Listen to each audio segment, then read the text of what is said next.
Well, this Tuesday and Wednesday, we have the UEFA Champions League Playoffs. Those that will go into the round of 16. Remember that those are playing these playoffs are those that didn't qualify automatically into the round of 16. And of course, they are going to battle it out this week, Tuesday and Wednesday, to determine those clubs that will be at the round of 16 of that competition. Welcome to another edition of Sports Hangouts, where we give you the latest coming from the ever-busy world of sports. Well, it's the UEFA Champions League. It resumes this week, and we have some interesting fixtures, playoff games, and it promises to be interesting. This is the knockout stage. You need to win to qualify into the round of 16 of the UEFA Champions League. So we have some games coming up on Tuesday and, of course, on Wednesday. Let me go through the fixtures. Galatasaray will take on Juventus. That's Victor Osimhen up against Juventus. Atalanta, they will play away to Dortmund. Monaco up against PSG. Benfica against Real Madrid. Promises to be interesting. Karabakh will take on Newcastle United. Olympiacos will take on Bayer Leverkusen. Bodo Glimt, one of the surprise package of the competition this season, will be up against Inter Milan, while Club Brugge will take on Atletico Madrid. JJ, let's talk about the UEFA Champions League. Interesting fixtures this week. Let's start with the biggest on paper, Benfica Real Madrid. Now, because they met last time out, and I won't say it was luck, but they fought for it and they were able to beat Real Madrid 4-2. 4-2. But for Real Madrid, they have a chance of revenging that defeat, because that was a shocker that Benfica would beat Real Madrid. Jose Mourinho, by the way, is the manager of Benfica, and then he knows Real Madrid very well because he also managed Real Madrid at the time in his career. But do you think that Benfica will be lucky once again to beat Real Madrid? I don't think they will be that lucky, because this is over 2 legs. It's very difficult for a Benfica team to eliminate Real Madrid over 2 legs. Yeah, well, I think it's not about luck. It's about the work on the field. Yeah. And the last time, Benfica weren't lucky. They did beat Real Madrid. But that's just one game. That's not just one game. If I said it then, if you look at the head-to-head, the past record, yes, Benfica, they've got very good record against Real Madrid. They've nearly always beaten them. And so it's not just about Real Madrid. And then I did say it then that, look, Madrid will only stand a chance to qualify if they did improve on their performance. And yes, if you look at the past couple of games now, Real Madrid, they've really improved. And they're even pushing Barcelona, the Spanish La Liga, just 1 point. They've started winning games again. They seem to understand themselves better now. And they're scoring goals now. And they're scoring goals, which is important for confidence level, for confidence boost. When you start scoring goals, it does something to your confidence. And that's what Real Madrid, they've got right now, and that's why they might have an edge over SL Benfica. But I thought this game should be a no-brainer for everybody. Yeah. Real Madrid should be able to beat Benfica over 2 legs. On paper, they should be able to do that. On paper, everywhere. On paper, on the sea, on everywhere. No, it's just on paper. On paper, quite rightly, no one would pick SL Benfica over Real Madrid. But right now, it's done on the pitch, it's done on the field. I think with Real Madrid improving on their performances recently, that's going to give them an edge. Will Mourinho be a factor in this? I mean, Mourinho, a former Real Madrid manager, the manager at Benfica, do you think that he will play any part for Real Madrid if they will beat for Benfica if they will beat Real Madrid? Because of course he has managed Real Madrid before as well. Interestingly, the interim manager of Real Madrid was part of his player. Yeah, when he was the manager at Real Madrid more than 10 years ago. Do you think that he will play a part in this fixture if Benfica gets to beat Real Madrid? No. He's just the manager. You are saying Mourinho has even lost the touch. He has lost that really. excellent touch. Form is temporary. Class is permanent. And so Mourinho is still a class manager. But against Real Madrid. Against Real Madrid. He did it 4-2 the other time. That one is just one. I don't want you to make reference to that for two Real Madrid players aren't playing. No, yes. I think that's Rodrigo and one other player isn't going to, because they're on the red card. Yes. They're suspended for the game. So that's aside, Madrid, they've got replacement and worthy replacement for them. So, but it's to keep saying that's going to be it's a one-off, it's lucky. No, I don't believe that. I think Hassel Benfica, they are a massive team in Portugal, in Europe themselves. So you're saying that they have a chance? They have a chance. Madrid, Both of them have a chance. Both of them have a chance. The scale is it 60-40, 80-20, Let's say 90-10? 60-40 is okay. For Real Madrid, 60 for right? Real Madrid, 40 for Hassel Benfica. But fair enough. If I were a punter, I'd put my money on Hassel Benfica to qualify. To beat Real Madrid over 2 legs. To qualify. Wow. That would be straight. Let's talk about another game. Monaco will take on PSG. Now, PSG have not been consistent this season by their own standard. As a matter of fact, they lost games a couple of weeks ago. Yeah, they lost to Run over the weekend. I mean, right now they are in shambles. In fact, and they are playing against shambles, complete shambles. So you see, there's like a division between the camp and Ousmane Dembele, and Ousmane Dembele. So a lot of off feet each other right now. But right now, Ousmane Dembele having a go at the team, yeah. and the manager is coming to have a go at him. So it doesn't do you good, especially when you have something really this massive coming up. They're playing against Monaco. Yeah. Familiar foe, definitely. Exactly. So they know Monaco very well. Exactly. Because they play both in the French League. Exactly. PSG, they won the Champions League last season.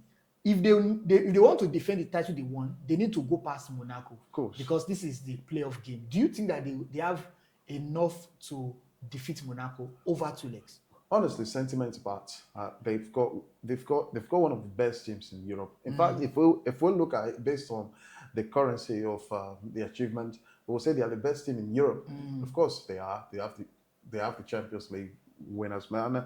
And then it's something that doesn't just have of this season at the camp. Yes. They seem to be losing games. Infighting. And, injury as well. Something is not right. Many things are not right, not something. And when you have that in your team, in your camp, it's a huge disadvantage. Yeah. And but then to say Monaco, if Rome can beat them, I think Monaco can do that. What is the Champions League? What is the Champions League? They're from the same league. Yeah. Oh, come on, Toby. Look at the time when Arsenal, Man United, Chelsea, Liverpool used to be like 4 teams in the quarterfinals, and then one of them must play each other. And then you see the fact that you've been playing each other in the league, you've known almost the tactics, the strength, and the weaknesses so far. So I think it's just the same thing. It's just a name that changes. It's the name UEFA Champions League. It's still like they are still meeting on their territory, and they're playing against the players. So it's really going to be difficult for PSG, because if they don't set things in order, the European champions can be out. They can be out as quickly as possible.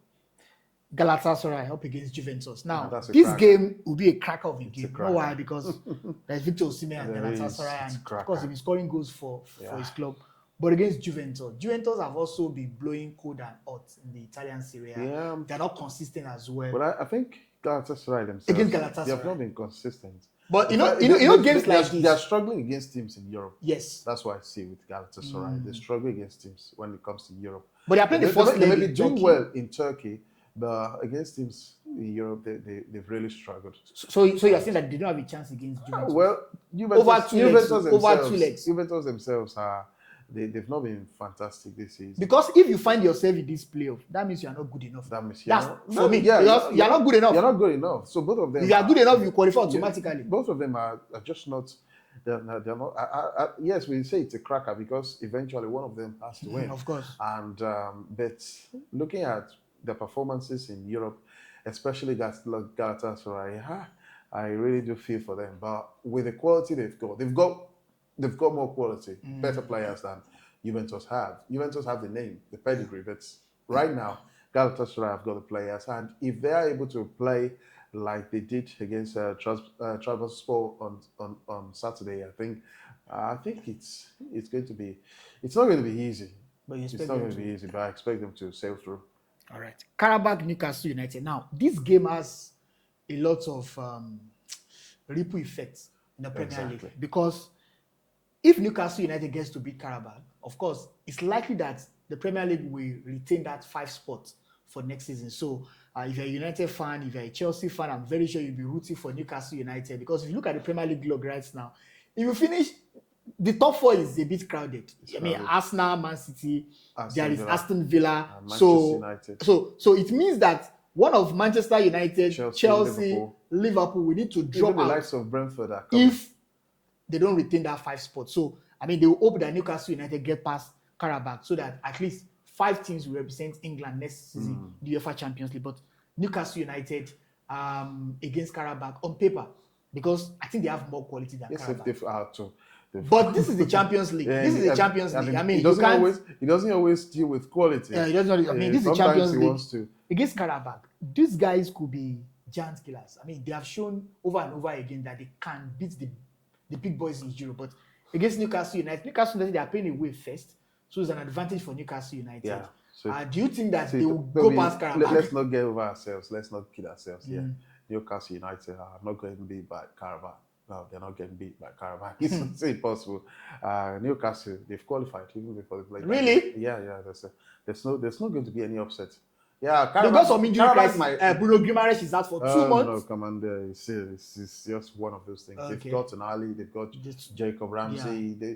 Even Kieran Trippier can play in the midfield. So they've got quality players to replace Bruno Guimaraes. So it's just one of those games that on paper looks like it's going to cause major upset. But to be honest with you, I don't see it causing any upset. Karabakh can win the first leg at home. When they go to St. James Park, but when they come to St. James Park, they will know the reason why it's called St. James Park, and it's why Newcastle are one of those teams in world football that have pedigree, such prestige. And yes, I really don't let's kid ourselves, Toby. Okay. Newcastle United won't get beat by Karabakh. It's impossible. I was supposed to talk about this game, Bodo Glimt Inter Milan, because these are games that you just write off. That's my team of the season. You are whining yourself. Bodo Glimt Inter Milan. But Inter Milan, by the way, my team. Inter Milan, by the way, they beat Man City, and they went to beat Atletico Madrid. That's one of it. It's not. Why you may say it's a mistake too is foolishness. So it means that teams are foolish against Bodo teams. But against Inter they are top of the Serie A table. And they got to the Champions League final last season. They lost scandalously though to PSG. That should count for something now. They are playing against Bodo Glimt. I mean, it should be a walkover. Like, anyway, let's beat Bodo Glimt and qualify for the round. It should be a walkover, like you said. It should be, but because of the gulf in quality. I mean, it should be. Doesn't mean it is.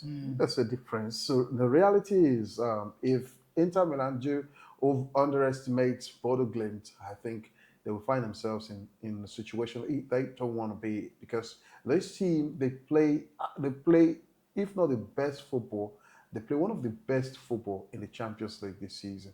And yes, considering that they won 3, drew 3, and lost 3 before, that's what got them in this situation. Yes. I think as the competition went on, their confidence level improved. And so you look at Bodo Glimt, like I said, they're my team of the season, this Champions League. But to beat even Inter, if they bow out now, they've done well. Impressive. A team that's come from an area of about 50,000 people, just 50,000 people. That's the population of the entire Bodo Glimt. And so they've really done that region. They've done them proud. And yeah, honestly, I really do want them to beat Inter Milan. I really do want them to go far, but it's going to be tough. We're not going to have another repeat of Porto right now, Porto 2004 right now. But it's going to be tough. But nothing is impossible, really, in football. Atletico Madrid up against Club Brugge. But the fact that Inter Milan, about 3 seasons ago, they were in final against Man City. Yes. And last season, they were in final against Inter Milan, PSG. So I think you look at those 2 achievements, it counts for something, really. And we might work against Bodo Glimt. All right. Atletico Madrid against Club Brugge. This game on paper should be won by Atletico Madrid easily. But see, Atletico Madrid, sometimes you don't know what to expect from them. They're like menstrual cycle. Yes, you don't know what to. You don't know when they come sometimes. Sometimes, But I mean, how can a team beat Barcelona 4-0 and then lose to Rayo Vallecano 3-0? It's difficult to understand. That's. But this is a cup game, just like that's crazy. This is a cup game, just like the Copa del Rey. Now, Ademola Lookman has been impressive for Atletico Madrid since he joined. But against Club Brugge, they are from Belgium. Yeah. I mean, On paper, you expect Atletico Madrid to go past Club Brugge, but Yeah. what do you expect from this game? How do you think they pan out? Some games you just find them difficult to even analyze because even their managers will find it difficult to analyze themselves. It's such a game as this Club Brugge against Atletico Madrid, and yes, it's always like a boost for a team to go and play away, Yeah, especially first leg, if is it that has to do advan- with knockouts. Yes. Well, but then you must not forget this That's if thing. you lose scandalously. There is no away goal rule again. Yes, It's been yes, scrapped, yeah. so it's more or less like you are just not serious. If you are Counting yeah. So the if you have to look at this game, I think I give it to um, Atletico Madrid to qualify because Diego Simeone, that factor alone, the experience is got to it's got to find a way around that. I'm pretty sure. all right. I'm pretty sure. Lastly, okay, we have two other fixtures. Dortmund Atalanta. Lukman has left Atalanta. That's another That, thing. that, that, that would be a cracker of a game That's because another both teams are almost at par in terms of quality in terms of performance some of the and league, form as well. So it's just about that. Atalanta, but Atalanta will play the first leg away from this them. game is about who lands the first blow. Yes. That's the game.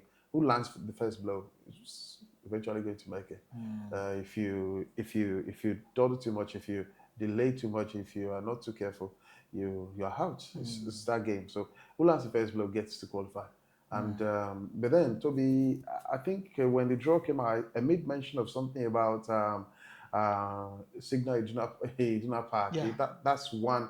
That That's place one is- crazy, one hell of a stadium to go and play in, and that's usually like 13, 14. It gives Dortmund like the 13, 14 advantage to play against. So I think for this, Atlanta is going to be difficult for Atlanta. If they must do anything, I think they must get something at who plays home first. Dortmund, they are playing at home But first oh God, that's in Germany. if they do manage to scrap a points there, well, they can make it through. Leverkusen, Olympiacos. Yeah, I think I said I go for I will. Olympiacos? Really? Yeah, To knock out the Bayer Leverkusen? knock out by Leverkusen. We're going to be here. We're going to come back to that.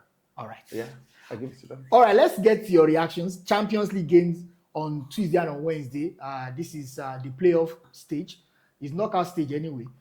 If you get to win, you qualify for the round of 16, and then you meet the big boys who are already waiting for you. The big boys, I mean, Liverpool, Arsenal, and the rest who qualified automatically into round of 16. So let's get your thoughts. Do you think that there will be upsets on Tuesday and Wednesday? Remember, it's over 2 legs, so we still have the second leg to look forward to. Well, until next time that we are going to meet, I remain Toby. And I'm JJ. Please don't forget to subscribe and turn on the notification bell. Thank you. Bye.